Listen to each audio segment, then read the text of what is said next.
Oh, the irony. We, the people, are once again being manipulated by our collective nostalgia, member berries, whatever you want to call it, into watching a movie about Big Corp manipulating us. Let's face it, they called this movie The Running Man for a reason. That reason being, we remember.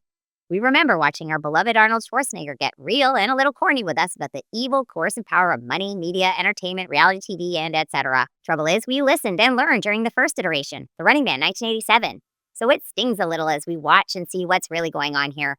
We know it like the back of a Terminator's hand. They think we're sops, as they warn us not to be sops. It's infuriating because I watched like a sop. Now you might be thinking, well, doesn't the new generation need and deserve to learn about the power of media with a fresher, more modernized version? Sure. Trouble is, it's a lie. A bloody lie, like the ones we've been bloody warned about. This new film is not The Running Man. It's not a bad movie, it's okay, and it shares some of the same ideas. But I know and I resent that it's The Running Man in name only. Now, I've enjoyed director Edgar Wright's films in the past, most notably Shaun of the Dead and Hot Fuzz. Scott Pilgrim vs. the World and Baby Driver were also pretty cool. But none of the aforementioned films scream, let's let that guy helm a remake of Stephen King's 1982 thriller and Paul Michael Glaser's 1987 cult classic. And though Wright delivers an entertaining movie, overall it falls short under the weight of the director's style being married with the concept. It's more Edgar Wright than the source material, and while that has worked for, say, Robert Edgar's Nosferatu, it's my opinion that The Running Man is a bit outside of Wright's wheelhouse. He's not bleak enough, and his trademark wise-ass tone doesn't work for me here. I wanted humor, yes, but mostly grit and darkness, with Escape from New York feels, to put it simply.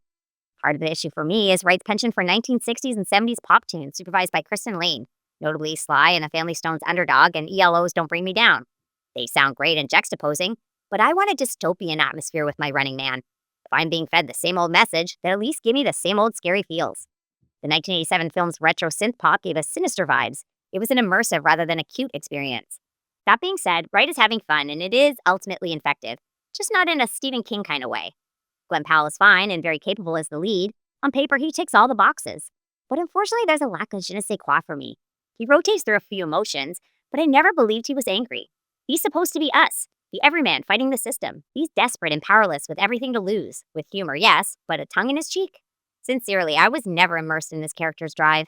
Instead, I found myself imagining Powell drinking protein shakes and oiling his biceps between takes. If I found out Glenn Powell was created by AI, I would not be shocked. Of course, he's what AI thinks we want. That being said, I do like his comedic work. It's just that his and the tone overall is all off for this remake. And while I'm at it, I also like Carhartt jackets. They're a classic, originally suiting the working class, and the brand is enjoying a resurgence. But do I have to see that same jacket in every movie nowadays?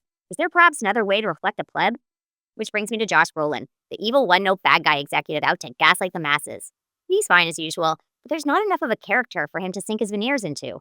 I won't spoil it, but it's hard to believe someone at that level who has garnered the trust and eyeballs of the nation would be so dumb.